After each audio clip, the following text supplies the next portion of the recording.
You're watching an all-new episode of The O Show here at Blue Wire Studios at the Wynn in Las Vegas, Nevada. We are presented by OSnap Active Lifestyle. All you got to do is snap, squeeze it, and share it. Never snap alone. Head on over to our website, osnap.com/Jack O'Hara, to get your free product and try it out. Become an ambassador with us as well. Again, that's osnap.com/Jack O'Hara. And again, like, comment, and subscribe to our YouTube channel at Jack O'Hara TV. It means a lot to me, if anybody else. This is episode 694 of the podcast. Like I said, we are live in Las Vegas, Nevada, with Dr. Neeta. Thank you so much for coming here. You're coming straight from McCarran Airport. It's true. Oh my gosh. Like straight from McCarran Airport. Literally. You text me, you're like, I'm landing at 2:40. I'm coming straight to you. Fresh. And I literally reached out to you like 2 days ago. You You're did. just like, let's do it. I feel like it was just, it was like coincidental. Great timing. Yeah. Well, Perfect timing. Dr. Neeta here has like almost 179,000 followers on Instagram. So I'm Oh like, my I'll send the message out. She probably won't reply to me for a few months. That's usually how it works. And like immediately, you're just like, hey, love, let's do it. 3 Yeah. o'clock. I'm like, cool. Like, how did let's you do know it. I was coming to Vegas? I didn't. Yeah. That's the best part about podcasting too. It's like when you're inviting people on, they're like, actually, I'm going to be there. It's going to make sense. Or it's like, hey, I have 1 hour there. Can you make it work? Yeah, I can make it work. But you got this book. That sucked. Now what? What a great title for a book, especially with like the brand you're building. Like it's so simple, and for people to be like, yeah, like most of the things in life do suck. They How do do. I adapt? Yeah. But then it's like, all right, then now what? Yeah. It's not like that sucked or this sucks, because this sucks would mean we're still sitting in the suck. Yeah. It's like, all right, let's honor that. Yeah, that was a sucky week. That was a sucky breakup. That was a sucky time in our life. hmm And now we can move forward and say, now what? And everybody goes through it. Like the little things, I think you can get over. Like, just a crappy day, I can get over it. But like the big things like that, like the breakup, or a tragedy, or family member passes away. Like those things are tough, right? And you're not going to get over those in a day or a week or a month. Those Yeah. thoughts might linger. Well, and I think that so often, and even like a job loss, or you didn't get the promotion, or you worked so hard on this business venture and it bombed and it failed or it never took off, we kind of so there's two schools of camp. Either the first camp is the ones that they're, the high achievers. They're the ones that are constantly going for the gold, and they're constantly like, all right, they're warriors. You talk to a lot of them, athletes, and they're like, I got this. Nope, it's not going to phase me. Until one day, oh, you have a physical fall, or we're ignoring it, we're bypassing it. I talk about it in the book, where we're actually pretending that it's not affecting us, because we're, I'm sure you've probably heard, fake it till you make it, or, I'm resilient, I'm strong, we gotta, stand up again. Or there's the other school of thought, or the other camp of folks, where they sit in the suck for too long, where that breakup took them out, and now they're like, I don't trust women, or I don't trust men. Yep. And I'm not gonna, that dating is not for me, or I'm not gonna find love again. Or they say, well, I'm not an entrepreneur, I'm not cut out to do X. hmm And so they're still in their suck. And so this book is kind of that playful way of acknowledging the hurt and the crappy, the shitty stuff that happens, but hmm then we can actually say, all right, now what? Now what are we going to do about it? Are we You going got to to take learn from it. action? Yeah. Yeah. You got to learn from it. You got to take action, which is the most important thing. Especially like if you're going through a breakup, you can't just sit in that and be like, "What went wrong?" When I guess you can, you really have to think it over in your head when it first happens. But for the most part, you have to get up, get out, go out with friends, do something, take your mind off of it. Like it's going to help. It's not going to make it better overnight. Nothing like that happens overnight. Totally. But if you're going to sit there and linger and let it linger in your mind, it's never going to get better. And you're going to become a different person. Like you said, if you sit in your suck for too long, you're almost becoming just like this bitter, negative, worst version of yourself that nobody wants to be around.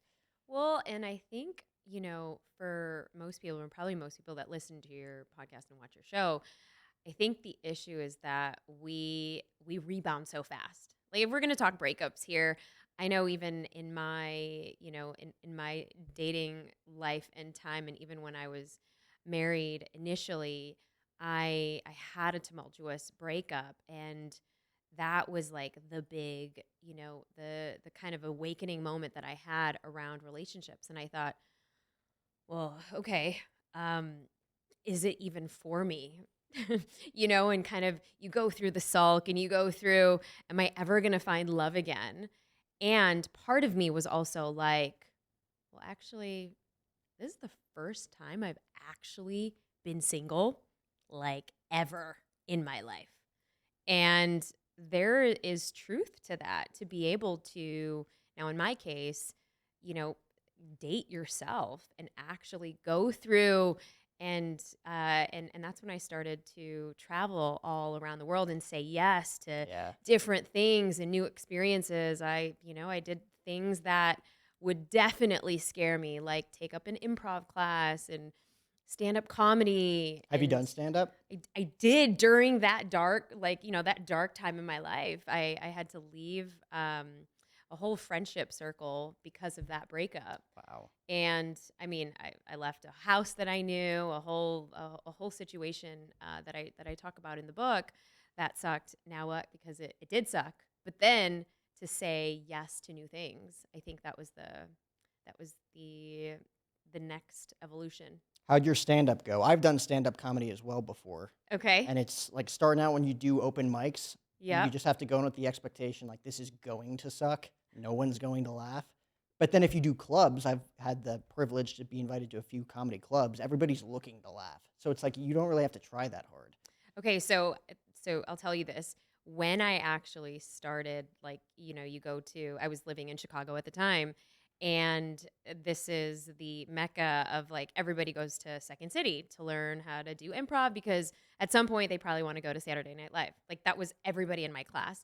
And for me, I'm this super shy. I was a cosmetic dentist at the time, super shy, and I'm like going through this terrible breakup. I didn't want anybody to know. I'm this like Filipino Indian girl, so I'm Asian, so of course, all I know how to do is like excel at being a doctor and all of the things. And so here I am in this class, and I didn't want anybody to know that I was like going through this terrible breakup because I was just coming out of it.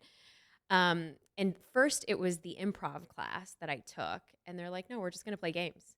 The yes and game. And I don't think we do that in stand up. But then after that, so 6 months later, I was like, okay, this is kind of interesting. Yeah. Like, I don't have to be a perfectionist anymore.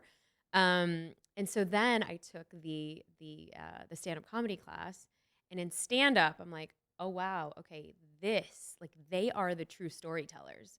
Like they make fun of themselves, they can make fun of their tragedy. And for me, I was like trying to make peace with all the things that I had gone through. Hmm.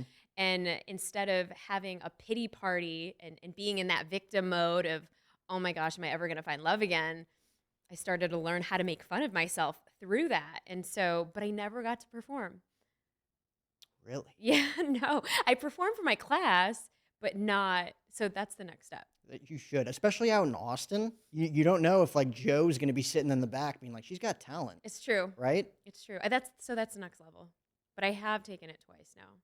So No, it's the toughest thing, and not you can't perfect anything, but like that is the toughest thing to perfect is like stand up comedy, improv. so that was taking stand up and now sharing it, of course, even as I do keynotes, as I speak on stages, as I teach, people about emotional resilience.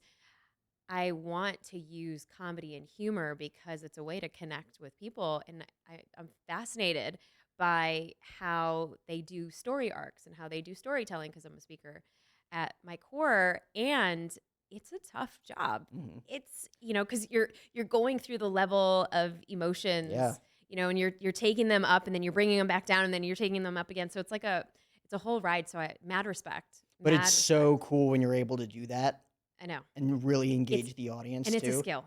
Get them to cry, get them to laugh, get them to just have those goosebump moments where like, oh my god, this story came full circle. How did she do that? Yeah, so good. So good. It's like you're feeling it, and if you're feeling it, the audience is definitely feeling it. Yeah, it's definitely that's one of those skill sets that I do admire in the Hmm. stand-up world. How is it for you? For me, the first time I ever did stand up comedy, I did all right. I think the crowd was just good. They were drunk, they were laughing at anything, and I felt good getting off stage. Because again, it's all about telling stories, and I took my experiences, and whether they be embarrassing experiences, me just being able to tell it into a really unique, cool, and funny story. the first time I ever did it, I got off stage thinking, this is great. Like the headliner that night was like, dude, that was great for your first time. Like, good for you. I'm like, I'm going to do this like every week. Next 4 or 5 weeks, completely bombed. Like, there's no worse feeling in the world. Like, that is rock bottom when like you think you're a funny dude and then there's 50 people just staring at you, just crickets. Like, get off the stage. Like, this is awkward. Well, and that's the ultimate like resilience moment, where you're kind of like, all right, I'm not hot shit. Yep. I actually kind of suck at this, Hmm.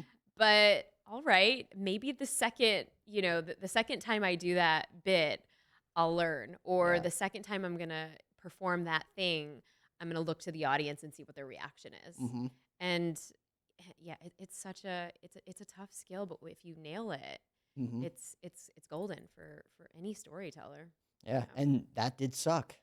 But now what? You learn from it, right? Now, yeah, and it's all about the way you rise. I think in the book, I talk a lot about. There's three parts to the book. In the first part, we go into that magical moment that sucked, and we all have that magical moment. And when you get dumped or fired, or you get that medical diagnosis, or you trip and fall and you break your ankle and you can't perform again, you're kind of like, that's not really magical. How is that? Hmm. How is that magical at Hmm. all? But if we're open to it, there's obviously the lesson there. Yeah. And then we get into the second part of the book where it's all about, at least for me, reframing the whole idea around resilience, because I was taught, when I was growing up, that resilience meant we have to be strong. And I know you interview a lot of athletes, Yeah. and that's kind of that's the mentality. Like, resilience means strength. But I think, as I have lived through it, I lost, three members of my family before I was 19. So my mom, my dad, and my brother, all before I was 19. And I remember vividly that every time there was a death in the family, because those three members of my family passed on within 4 years. And I was told, Neither, you're strong. You're strong. You've got this. You've got this. So here I am thinking that, oh, can't cry. Can't cry at a funeral. Can't cry when we have this diagnosis with one of my parents. I'm going to just hold it all in. And so, and I think that even with young people today, they're told, all right, suck it up. And I'm sure a lot of us were told when we were young, suck it up. Don't cry. Big boys don't cry, or big girls don't cry, or, in my case, strong girls don't cry. So then fast forward, when I had this crazy breakup, I had to literally break down. And Hmm. that was the first time that I allowed myself to literally grieve 10 Everything. years. Yeah. Yeah, 10 years of repressed emotions. And which is why in this particular book, I've written four, but this one, I wanted to give people permission to cry, scream, moan, let it out. And that, yeah, it can be messy, it can be chaotic, but many times to release that, kind of like, that pressure cooker that we have when we're boiling corn or something, and you just take the top off to let that pressure out. So often, we're told to suppress that, Hmm. and that suppression can look so many different ways. And so I, in this book, talk about how we're redefining what resilience looks like. Because Yeah. if we actually look at the Latin, I don't know if you know this, the Latin definition of resilience is resiliere, which means to bounce back. And if we take any ball, the ball is not made out of marble. It's not made out of glass, right? Because if we were to let go of a ball made out of marble or glass, well, it's just going to shatter right in front of us. But if we have that basketball or that volleyball or that tennis ball, it has a little bit of give. It has a little bit of agility. It has a little bit of flexibility. So when we let it go, yeah, it's going to bounce. It might bounce not as high as before, but it Hmm. might bounce actually higher than the first time. Yeah. And that gives us strength. And so there is that softness and strength that could That's be right. at the same I time. feel like it's also just the knee-jerk reaction to keep it all in too. Like I don't ever remember being taught growing up whether or not like, oh, you have to hold that stuff in, you need to let that stuff out. I don't think there was ever a conversation. It's just like my instinct reaction is to just not tell anybody because like whose business is it, you know? Mm. And then you eventually get to a point where you have like 10 years of just emotions that are coming out all at once. Just the floodgates are just pouring, right? Yeah. Where like that's just a difficult day. Those are days where I feel like you look back like that was the beginning of like this next chapter in my life where I was finally able to grieve that and get to that next point where I'm like, okay, I don't want to feel like that ever again. How can we get better? How can we adapt from that? Yeah, yeah. I mean, but I think a lot of times a lot of us will judge ourselves for having an emotion. Yeah. And I don't know if that's happened to you where you're like, actually, I know better. I know better. I'm not supposed to feel shitty that I didn't make the cut, or I'm not supposed to feel shitty that this thing didn't go well, or this Mhm. thing didn't go viral. But you actually do feel shitty, and that's okay. I Yeah. think so often we think that up it's just let's be strong all the time, or let's be X all the time, or if I'm having a crappy day, or if I'm feeling jealous about something or someone, we're we're judging ourselves for it Mhm. instead of asking and saying, okay, where am I feeling in my life that I can't have what that person is having? If that person is living their best life and coming to Vegas all the time and posting the best pictures of all of their travels, what am I lacking in myself that I'm suppressing that in myself where I can't be happy for somebody else? Yeah. Yeah, it's difficult. Yeah. Because I mean, jealousy is a real thing, right? Oh, well, it's But human nature, like, right? especially in the industry that we're in as podcast hosts, like someone could get a specific guest, and it's like you're really happy for the person. That part of you's like, man, I want that guest. Like Right. happens in here all the time. Oh, I bet. Yeah, you'll see.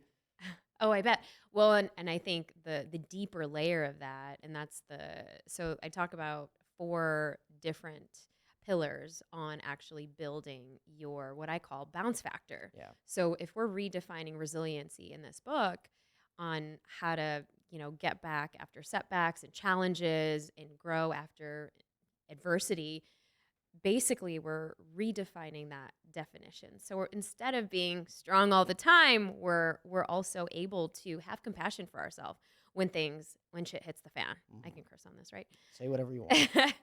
And so the first part of that is making peace with your past, making peace with what didn't go well, whether it's your upbringing, whether it's your parents got divorced when they were little, or when you were little, or you were a latchkey kid, whatever the case is, you got bullied when you were young, etc. We all have those stories. Mhm. The second part of that is also being able to say yes to things that scare you. So in my case, it was saying yes to improv and stand-up comedy and putting yourself out there, being okay being rejected. And then the third part of that is being able to stretch your emotional capacity. So being able to feel. And then the last part, what we're talking about, is building that self awareness, building that radical self awareness where we're actually, paying attention to, oh, okay, actually, yeah, I did feel jealous that I didn't get that Mhm. guest, but you did, but I've been doing it Yeah. longer, or whatever, Yeah. instead of actually saying, well, what's that deeper meaning here? Why do I think that I can't actually have what you have? Where am I minimizing or limiting myself? So the next time, if anybody's watching this, listening to this right now, and you're thinking like, why can't I have what that person's got? Well, where in your life are you playing small? Where in your life are you just, uh, suppressing your own desires and wants, thinking you can't have Mhm. what that other person has? And it, of course, starts with being happy for them That's right. and excited for what you've already been able to build. So it's just kind of a little reframe. So that's It like almost has a deeper meaning that you don't even realize while you're kind of comprehending all of these different emotions and feelings and thoughts. It's like this stems from something way deeper that maybe it was something in your childhood and you took that with you for the like last 15, 20, well, 25 years. well, yeah, and as humans, we have a lot of triggers, right? We have triggers, and it's normal, but most of us don't really know how to build that self awareness. We don't actually sit and pause and say, "Oh, okay, yeah, I guess I played a role in that relationship too. I guess I probably wasn't the best in that boardroom talk, or I probably could have shared my ideas a little bit more openly or been unapologetic because I believed in this thing so much that I would really willing to go after it, right? We're more in that first party that I talked about where we kind of, either sulk and we're in our little, I talk about in the first part of the book, our pity party for one. We're in our victim state, in our victim state of why did that happen to me? Like, why am I not getting that? Mhm. Why am I not making the cut? Instead of actually paying attention to, all right, how can I change this? Like, how can I actually get better? Mhm. And what is that lesson? Yeah. Well, let me ask you this from like a different perspective, a different realm of, because you talked about like the physical aspect of it, like you going and keeping everything bottled up inside. Maybe you're going too hard and your body like almost gives out on you, whether that's from burnout or just mental exhaustion. Like, have you experienced that? Because I can tell you 2 months ago, because I do this all the time, just interview, travel, travel, travel, travel. And it got to a point where I didn't even realize how exhausted I was. Hmm. I experienced what the doctors told me was a panic attack, and I've never experienced one before, right? Mm.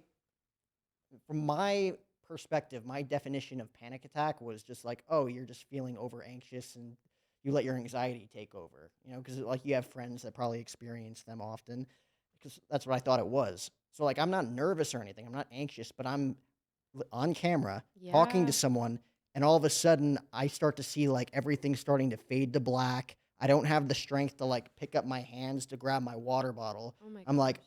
I'm having a heart attack and I'm gonna die on camera. Like, I hope they my initial thought was like, "I hope they save the footage because this is gonna be Oh great. This no. will be, like, the end of the story." But I went to ER and they told me, like, "Yeah, these are, like, common signs of a panic attack. Like, you're not sleeping well, you're Hmm. probably just, like, all over the place, you're stressed, like, take it down a notch." I'm like, "Okay." So I took, like, a week or 2 off and felt re-energized, felt great, but in the moment, I'm like, "Okay, that really did not feel good." So, Jack, what did you do in that 2 weeks that you actually took off? Were you actually resting and I was sleeping till I was done sleeping. I was going out, going on hikes, just enjoying quality time with roommates and friends, not traveling, just kind of enjoying myself and like eating well, getting into routines. And by the time I was ready to go back out on the road, I was antsy to go back out on the road, but like I was ready. I yeah. felt like a completely different person. But again, I didn't realize that until it actually happened, how hard I was actually going. Yeah, and that's the third part of, the book that I talk about. How do we actually fly forward from adversity circumstances and some of the emotions that we're bottling up? Like what you just shared, panic attack, that can happen in so many different ways, Yeah. whether it's burnout and I feel like at some point I was like the queen of burnout because I've definitely been burnt out in many careers. I've had many careers. I was a cosmetic dentist and then sold my practice and then started, just this journey of saying yes to different types of things and starting out different ventures. And now, even burnout in motherhood. I have two small kids that are 2 and 4. And so it has come in several different waves. And the panic attack that you just shared, it can look even more different than that. It can Yeah. look like, having sweaty palms. And anybody watching this or even listening to this right now, you may have experienced that, whether it's sweaty palms and like chest palpating and, Yeah. brain fog or fatigue and you're kind of and your kind of eyes like Yeah. are fluttering and you're kind of like what is going on, like why am I feeling off? That is an indication of, can we actually pay attention to what our like our kind of our inner self really wants us to just maybe rest and relax and take like that, like your doctor said, take it down Mhm. a notch. uh but most often, we don't pay attention to those signs. We don't pay attention until you literally had that physical, what I call in part 3 of the book, is that physical fall. There's 5 stages on how, I like to call how to fly forward past adversity and past setbacks. Mhm. But the first step is, all right, you have a fall. You have a literal something physically happens to you.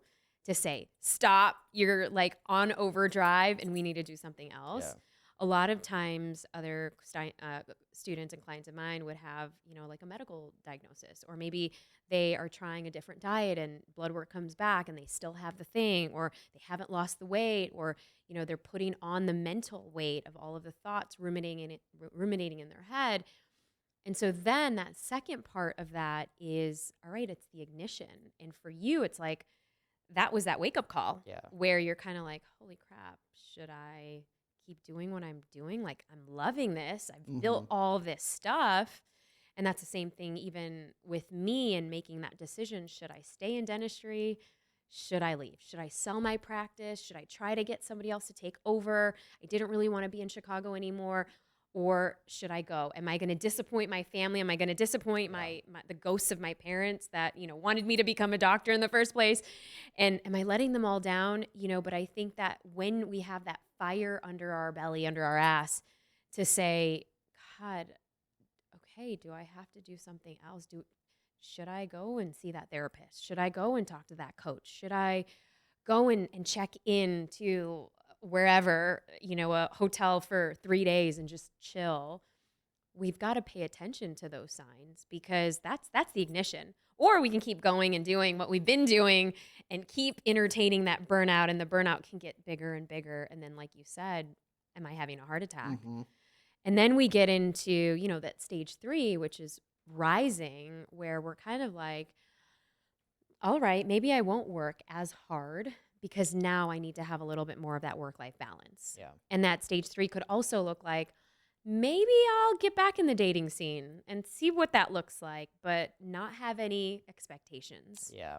Oh, yeah. I mean, it's like putting yourself in those uncomfortable situations where it's like, I don't want to do this, but it's going to make me better to do it. Especially when it comes to dating, because that's just tough, man. I don't know about you. I don't like dating. No? I'd rather find someone that I know I'm compatible with and like determine like long term. Like, yeah, I think I could ask this person out, but I need to know them first.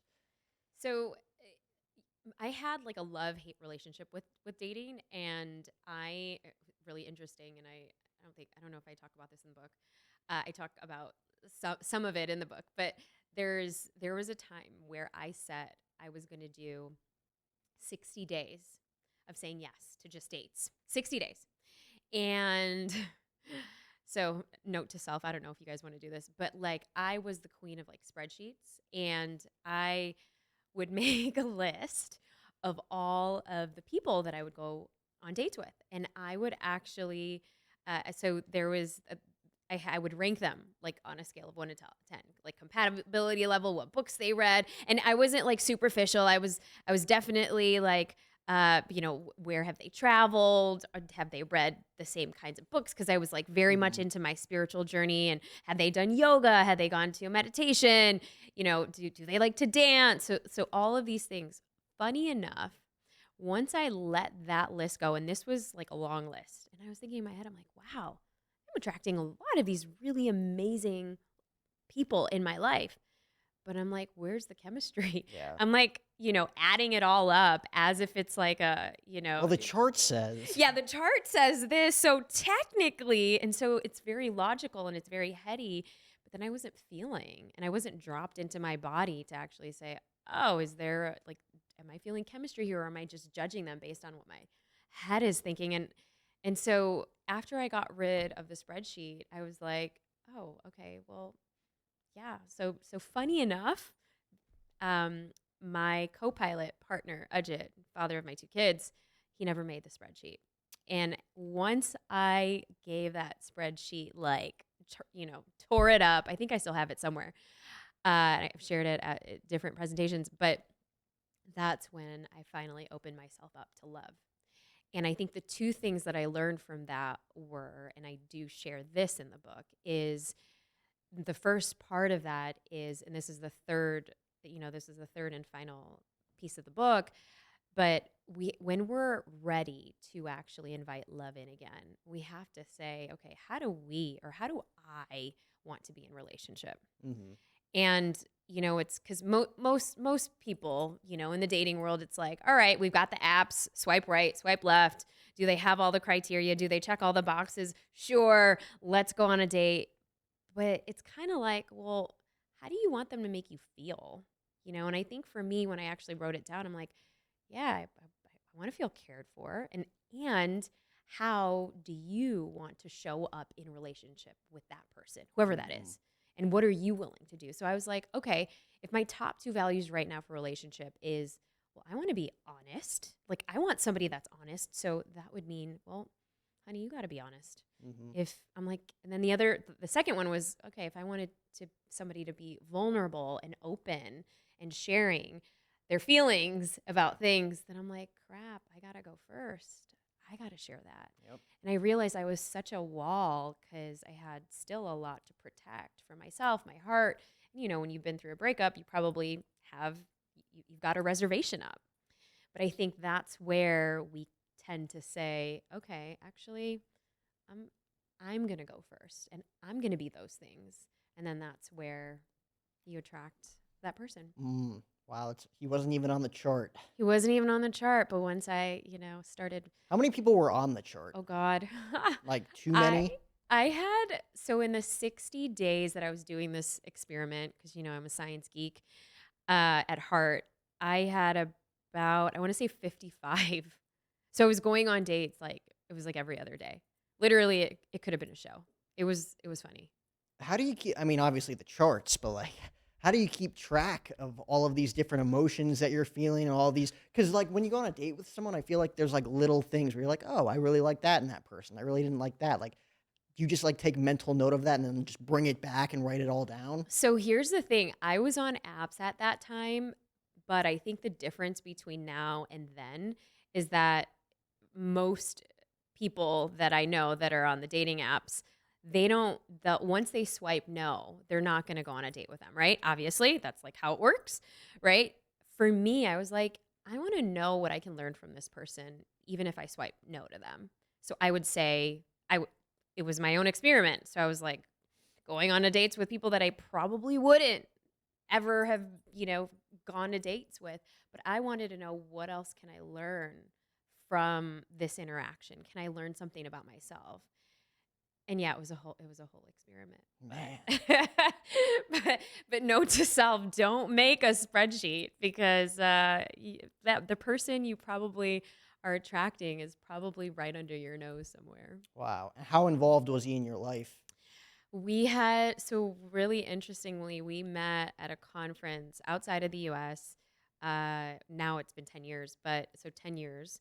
And then 2 years later, we reconnected on a different part of the world, which was in Kuala Lumpur, Malaysia. And then a year after that, we connected again because I was speaking at an event in India, and he was actually speaking at the same event. So the first time we met was at a conference in the Dominican Republic. The second time was in Malaysia, literally all the way at the other end of the world, and then the third time, which was a year later. So it's very interesting how your paths can cross Mm-hmm. Without even trying. without even trying. Yep. That's honestly my motto. It's like I'm not gonna try. It's just gonna not fall into my lap, but like take note of when things like that are happening. Yeah, You the know. synchronicities. I think that you're like, wait, you're going to be at the same thing too? Okay. The universe has got something there. So, Interesting. When did you, with everything that you've experienced in your life, when did you start the Brave Table? When did you want to become a podcaster like the rest of us? so what's interesting, during the pandemic, I was, so we were living in LA at the time, and my now partner and I, Ajay, we were like, all right, we're having all these conversations with our quarantine community, and we were literally having them on the dinner table. And it was basically, every night, I want to say every other night, we were having these conversations, and I'm like, I think I need to start having these conversations Yeah. like literally, on like this is the Brave Table. And this was in our dining room in our house during quarantine. And I got pregnant with my second, with my daughter, and And then we decided to leave LA and move to Austin. So during that time, it was, so many life shifts. But I said, I was like, okay, I'm going to start this once life kind of settles down. And so started it a year and a half ago. Wow. I And know. you're in a great spot for it too.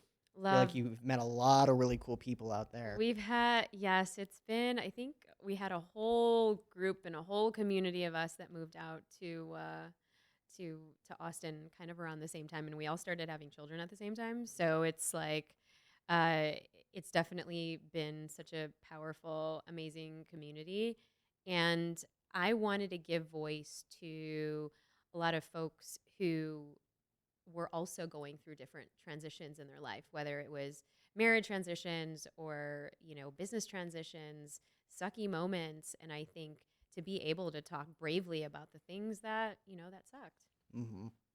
My timer just went out, so we got to get you out of here. But I appreciate you coming in today. Again, That Sucked Now What is the book that's out now. I got a brand new hat as well. You Thank you so do. much. You're so You came prepared. I need to start doing this. I always tell whenever people come bearing gifts, I'm like, I need to get like apparel or something and make it an experience for my guests. So thanks for inspiring me on that front today.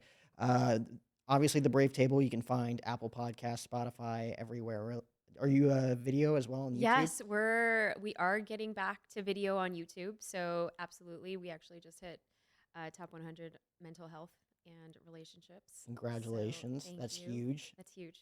Huge. And you're providing value to thousands upon millions of people around the globe listening too, who Mm. need to hear that stuff on a daily basis, whether they think they do or not. It's true. It's true. And I think, well, it is Mental Health Awareness Month. So thank you for having me Absolutely. on. Thanks for coming straight from McCarran Airport to come on the show Oh my on gosh. 2 days' notice. This was so fun. And I think it was divine timing. So Yeah. no, And we'll get it done again. I'm in Austin a lot. You live out there. perfect. We'll finish this conversation at a later date. We'll finish it up. But this was episode 694 of the podcast, guys. Again, that sucked. Now what? Follow the Brave Table as well. That's The right. podcast, YouTube, Spotify, Apple, wherever you get your podcast, really. And remember to comment, like, and subscribe at the Brave Table on YouTube as well as Jack O'Hara TV. Again, this was episode 694 of the podcast, guys. Check it out.